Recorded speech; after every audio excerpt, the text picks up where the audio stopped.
इंजिनिअरिंगचं ज्ञान हे सगळं खूप आहे. आम्हाला सगळं याच्यातलं माहिती आहे. त्यामुळे असं जर कुणाला वाटत असेल की बसुर्तेच्या लोकांना आपण फसवून धरण बांधून पळून जाऊ शकतो, तर त्यांचा हा गैरसमज आहे.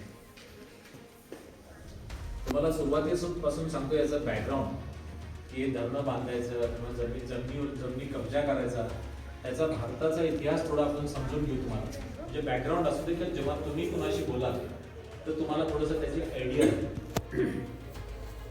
भारत व्हायच्या अगोदरच 1894 मध्ये जेव्हा ब्रिटिश होते तेव्हा ब्रिटिशांनी एक कायदा काढला की जमीन ॲक्वायर करायची शेतकऱ्याची, आणि काही धरणं असतील, रोड असतील, हायवेज असतील, काही सरकारी बिल्डिंग असतील, त्या बांधायच्या. कधी 1894, म्हणजे 1947च्या अगोदरचं बोलतोय, बरोबर आहे. म्हणजे अजून भारत स्वतंत्र झाला नाही तेव्हापासूनचा हा कायदा होता. तो कायदा कुणी केला होता? ब्रिटिशांनी केला होता. शेतकऱ्यांना अत्याचार करण्यासाठी तो कायदा बनवला होता. कारण का ब्रिटिश हे आपले नव्हते, पण आताचं जे सरकार आहे ते आपलंच आहे, बरोबर आहे ना. हे सरकार काँग्रेसचं बीजेपी त्याचा संबंध नाही. सरकार हे आपलंच आहे, आपला देश आहे, इथं डेमोक्रेसी आहे, स्वतंत्र आहे.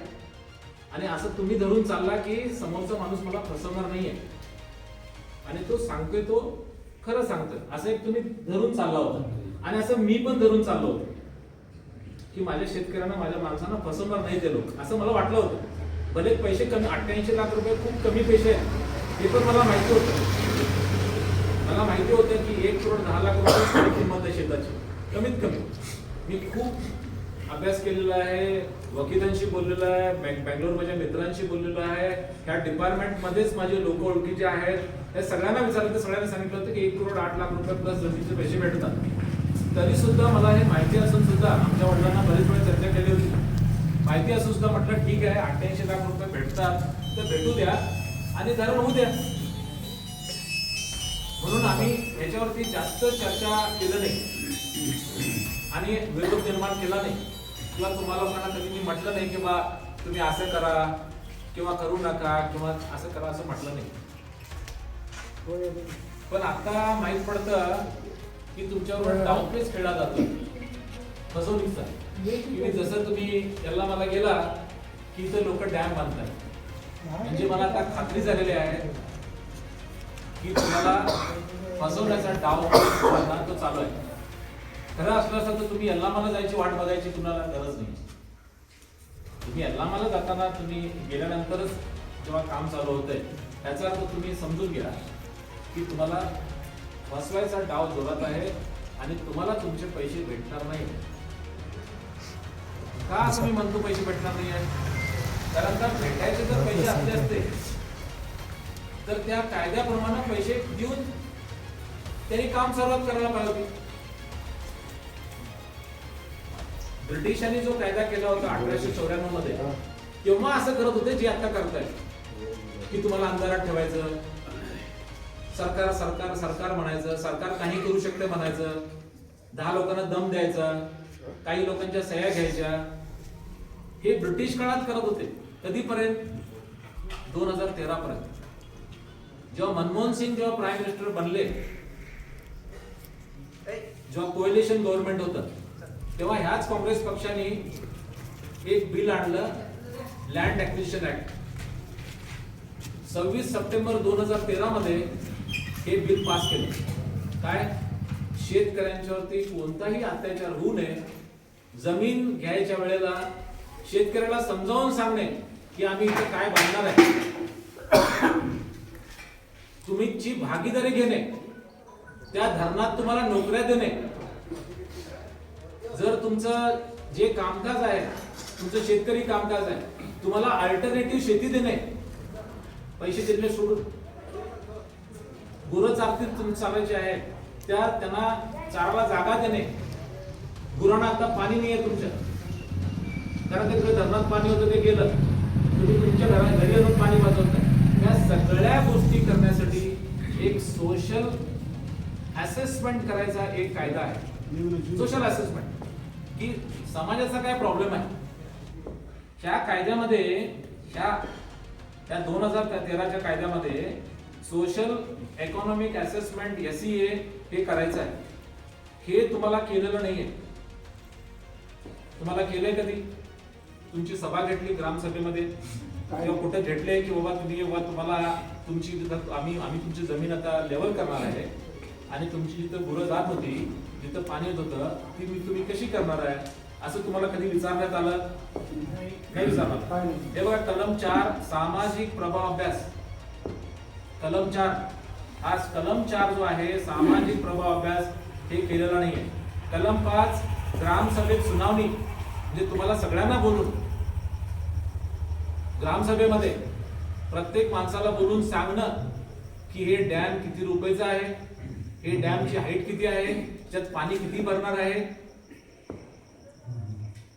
हे सगळं तुम्हाला समजावून सांगायचं आहे. हे सगळं करताना कोण बसुट्यावरती उपकार करत नाही. तुम्ही कुणाला घाबरायची गरज नाही. हा तुमचा स्वतःचा हक्क आहे. हा तुम्हाला भारत सरकारने दिलेला हक्क आहे. त्यावेळेला मनमोहन सिंग प्राईम मिनिस्टर असताना जो 1894 चा जो लँड ऍक्विजिशन ऍक्ट होता तो 2013 मध्ये बिल पारित झाल्यानंतर हा प्रत्येक भारतातल्या शेतकऱ्याचा तो अधिकार आहे.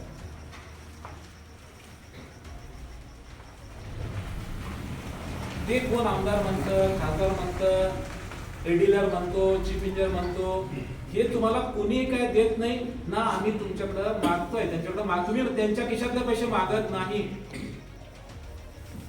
एक स्पष्ट असू द्या, लोक इन्कम टॅक्स भरतात.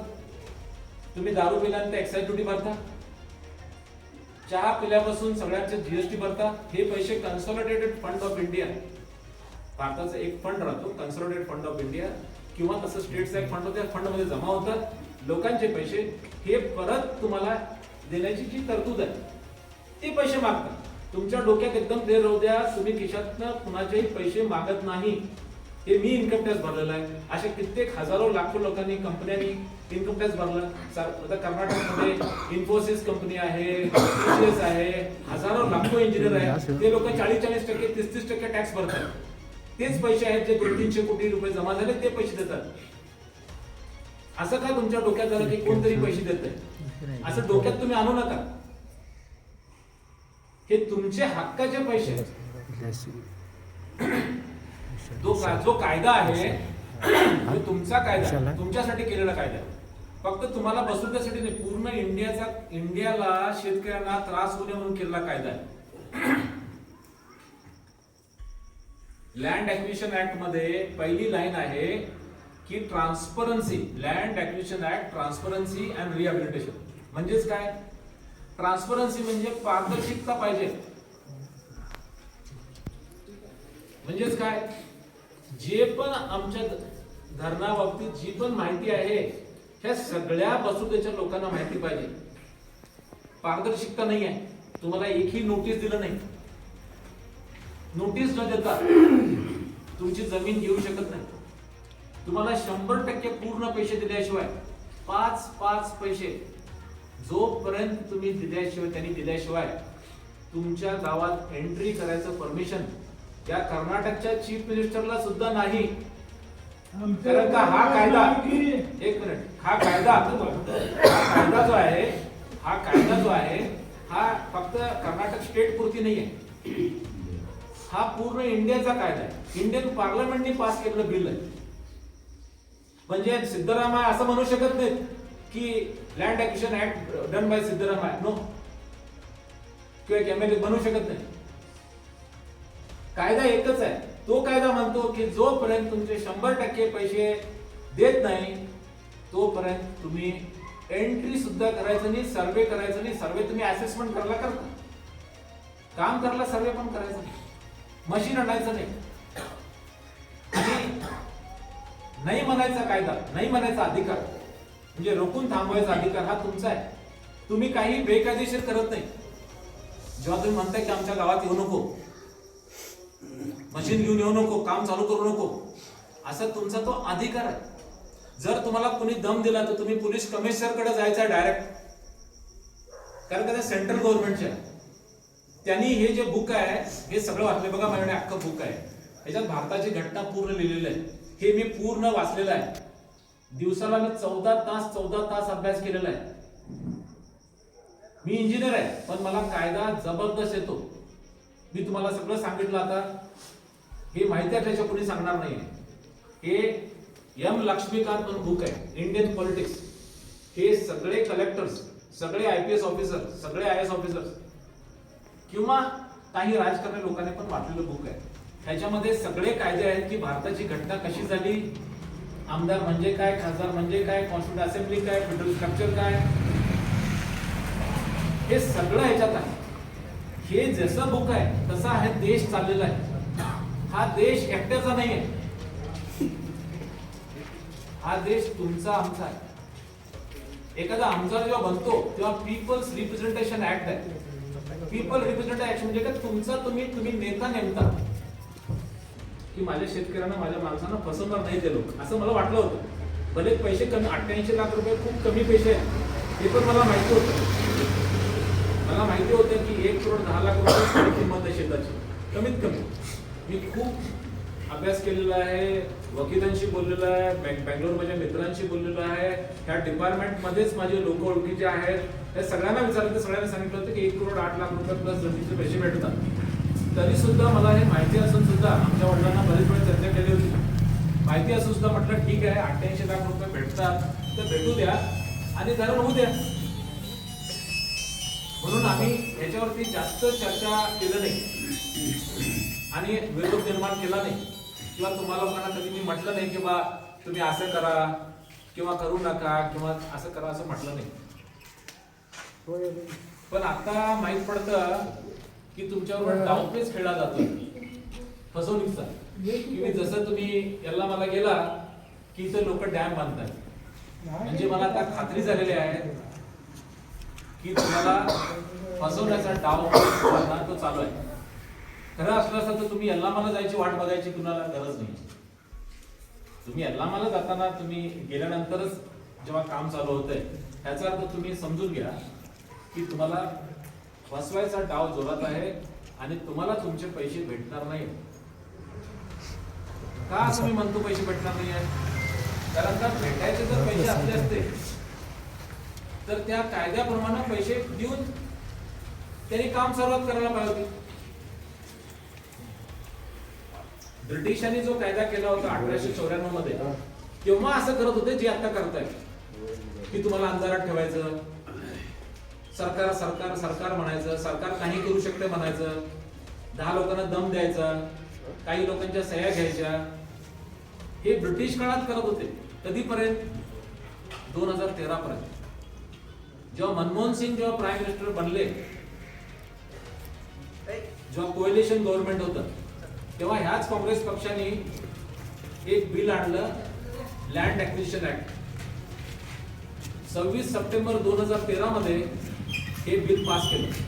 काय?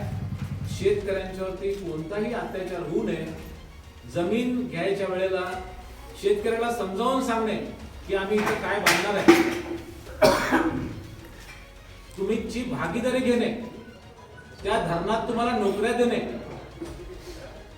जर तुमचं जे कामकाज आहे, तुमचं शेतकरी कामकाज आहे, तुम्हाला अल्टरनेटिव्ह शेती देणे, पैसे दिले सोडून. गुरं चालायचे आहे त्या त्यांना चाराला जागा देणे. गुरांना आता पाणी नाही आहे तुमच्या, कारण तिकडे धरणात पाणी होतं ते गेलं, तुम्ही तुमच्या घरी येऊन पाणी वाचवता. या सगळ्या गोष्टी करण्यासाठी एक सोशल असेसमेंट करायचा एक कायदा आहे. सोशल असेसमेंट की समाजाचा काय प्रॉब्लेम आहे. त्या कायद्यामध्ये त्या 2013च्या कायद्यामध्ये सोशल इकॉनॉमिक असेसमेंट SEA हे करायचं आहे. हे तुम्हाला केलेलं नाहीये.